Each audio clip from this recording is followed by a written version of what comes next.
I was watching a Cam Newton commercial one time, and they used a quote from, I think it's from a film called Watership Down. Don't quote me. But it said something like, all the world will be your enemy. Prince with 1,000 enemies. And when they catch you, they will kill you. But first, they must catch you. If that line don't sound like black people in America and in this world, I don't know what does. What we're going to talk about today is categorizing the enemies of black people. And we're going to start off with the first weakest link. Now, when I was a kid, I used to love this game called Mortal Kombat. I know a lot of y'all know what that is. It's a fighting style game. And in Mortal Kombat, you would fight people one on one until you got to the big boss, who's the big boss in the game. You beat him, you win the whole game. But you don't get to fight him right away because you're not ready. First, you got to fight all his cronies and people who are just obstacles in general.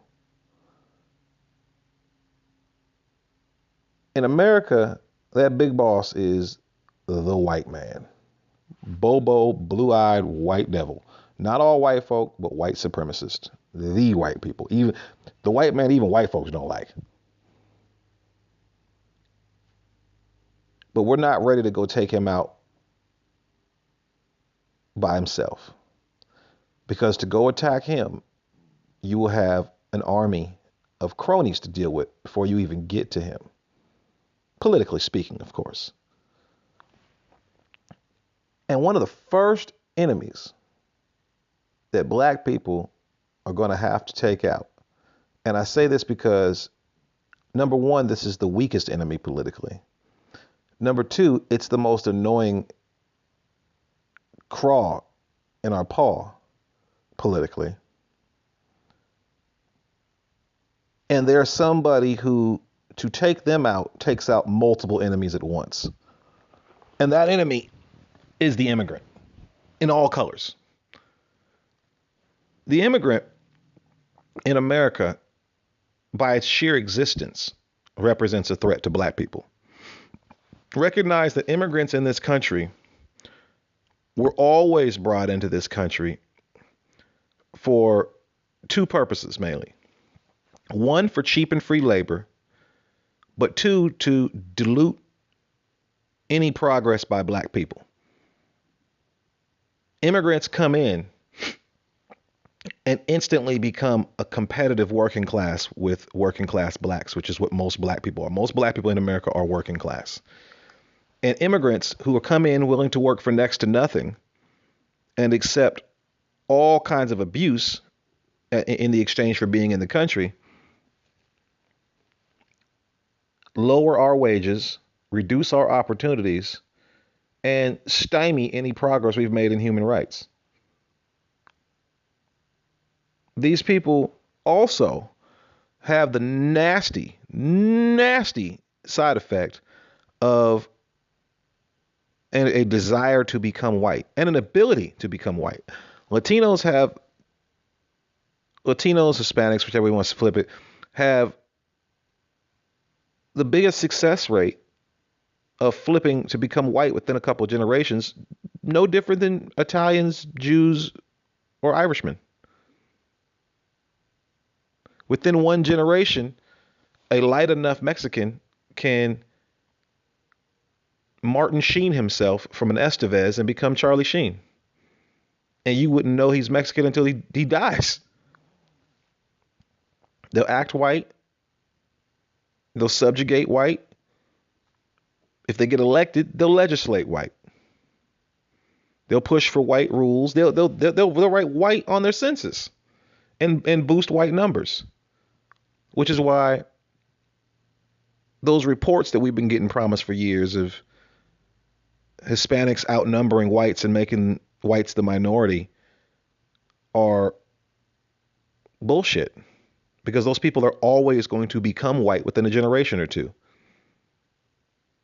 This whole thing has really been a game to make it seem like Latinos or Hispanics aren't coming over here with the blessing of the country. Do you think if they really didn't want Hispanic immigrants over here, that they'd be over here? If it were that easy to come over here like that and just fill the country without the blessing of the country, enemies would have been invaded us in this way.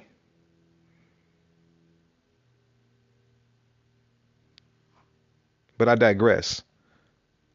For black people, these people not only represent a threat to us just by their sheer existence, but they intentionally harass and threaten black people in order to intimidate us and move us out of their newfound areas.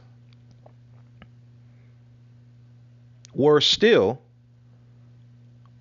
we're told by the left that because these people aren't white, then that automatically makes them part of the people of color brigade, and that we have to join forces with them and help them come here in even larger numbers. Now, I'm going to tell a lot of these white liberals, like anybody's listening that's a white liberal, look, Hispanics don't like black people, and they never have. They call us mayatas. That means dung beetle. They've never appreciated anything we've ever done for them. They don't even acknowledge that. Immigrants are really walking around thinking they built the country. Immigrants think black folks were immigrants.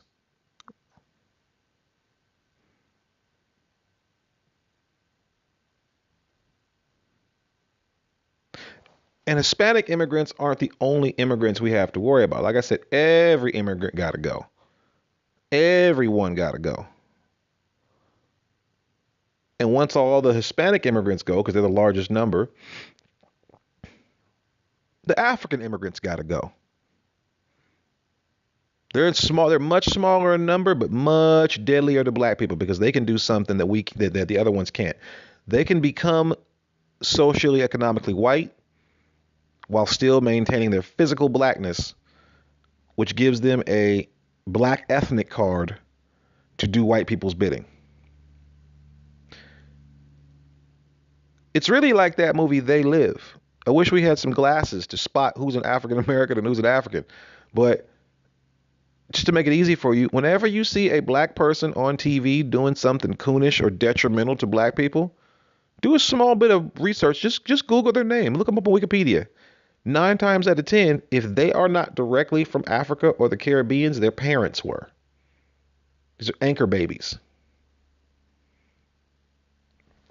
You see, white folks in America, they understand the threat of an immigrant because they used to be immigrants. They know exactly how immigrants can take over a country because that's how they got here. Black folks, we don't really think of it like that. We don't really think of these people as having taken parts of our progress. We don't really realize that the rules they use to become naturalized citizens in America come from the 14th Amendment, which was made for us, not for them. These immigrants, especially the African ones, but also the Hispanic ones, dilute any and all settlements, rewards, money, grants, opportunities that African Americans are supposed to get under the guise of minorities.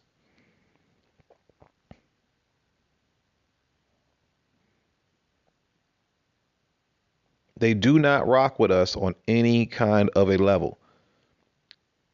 And furthermore, we should not care about them. We should only look at them as a means to an end the way they look at us. Now, what I mean a means to an end is what I mean to say is this. Black people need a rallying marker. We've been getting our ass kicked for a long time, which has made us forget that we have any kind of power. And we need something, a battle of the bulge, to kind of show other black folks that, hey, we can stand up to an enemy. And we need something that's going to be a victory and something that'll actually lead to something tangibly good for us. And those sons of bitches are our perfect target.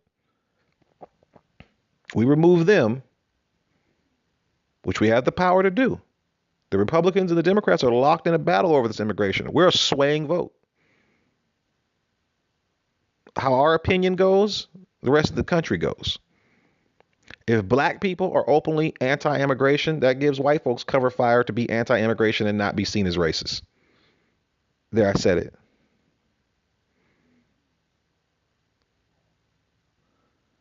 The country would be a lot more comfortable with a blacks versus Hispanics argument over immigration than whites versus Hispanics argument over immigration. We got a lot more of a leg to stand on. Seems a lot less racist for us arguing that these people disenfranchise our neighborhoods, take our opportunities. They dilute what it means to even be a U.S. citizen to us. Sounds a lot less racist than all Mexicans get out and we're building a wall. And we get what we want.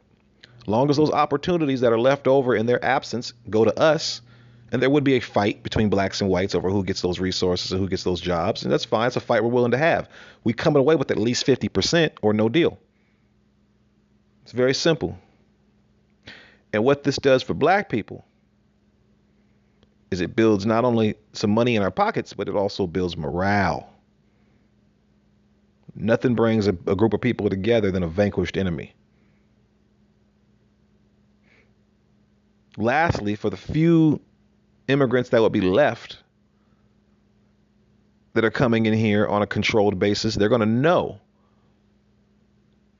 that the only reason even your ass is allowed to be here is because black folks are merciful and said, don't kick all of them out. Especially you Africans. African Americans need to honestly have a baby debate on citizenship similar to what these white folks are having with these Hispanics when it comes to these Africans. Because Africans really believe, and I don't know if they really believe this due to lack of understanding or if they're just being sneaky, but Africans really believe that if you are African and you are standing on American land, that you are an African American. But like the Hispanics, like the Asians, like the Arabs who come here, they vote and think white. I listened to Tariq Nasheed, and he had a line. These Africans are handpicked these people are handpicked to be coons to come over here. They're not letting good pro-black Africans come over here. They're bringing in anti-blacks to be talking androids for white supremacy.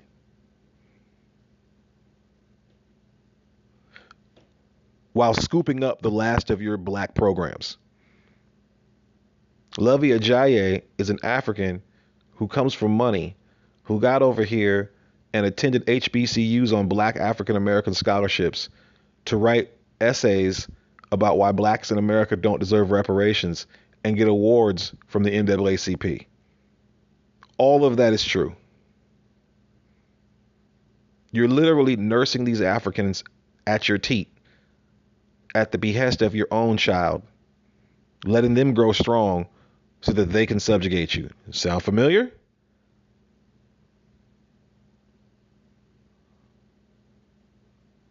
Now,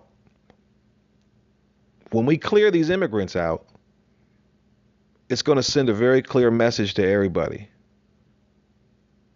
The blacks know who their enemies are. They're on code now.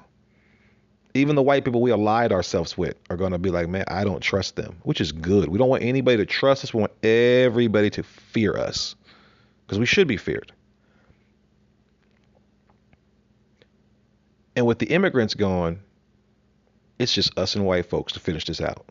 And we got a couple more to get handled, but them immigrants are a big obstacle. Their strength is in numbers. And they've been pretty successful infiltrating and taking over governments like California with the help of liberals.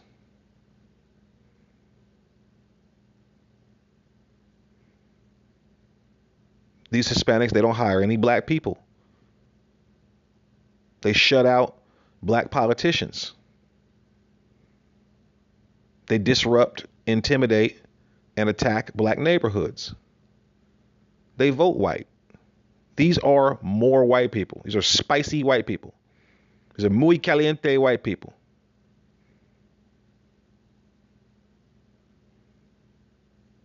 Who are going to fight extra hard for white power to prove their loyalty to whites and sacrifice us.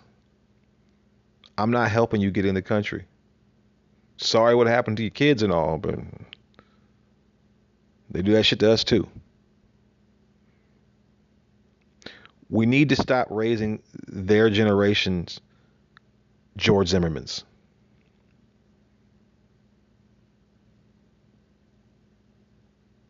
So like I said, just to wrap this up, we're going to talk turkey about immigration with the Republicans and get these immigrants out of here. All of them got to go, especially the African ones and the Hispanic ones. The Hispanic ones for their numbers and the African ones for their sheer coonery. In a perfect world, I'd love to have a one-to-one, almost PayPal, pen pal like transaction where we send an African coon back to Africa and we bring a real African from Africa to come over here and be with us. We don't got no problem with Africans. We only got a problem with Africoons. We don't want no more Omarosas. We don't want no more Lovey Ajayes. No more Issa Rays. I'm straight. We want Africans that rock with African Americans. That goes for Caribbeans too. We don't want no more Jamila Lemieux. No more Joy Reids to go on TV and replace us like Invasion of the Body Snatchers and look like us, but to not talk about our issues and not talk about our plight and to talk down about us, two white folks while looking like us.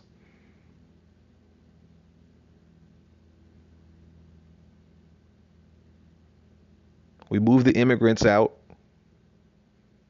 then it's on to the next enemy.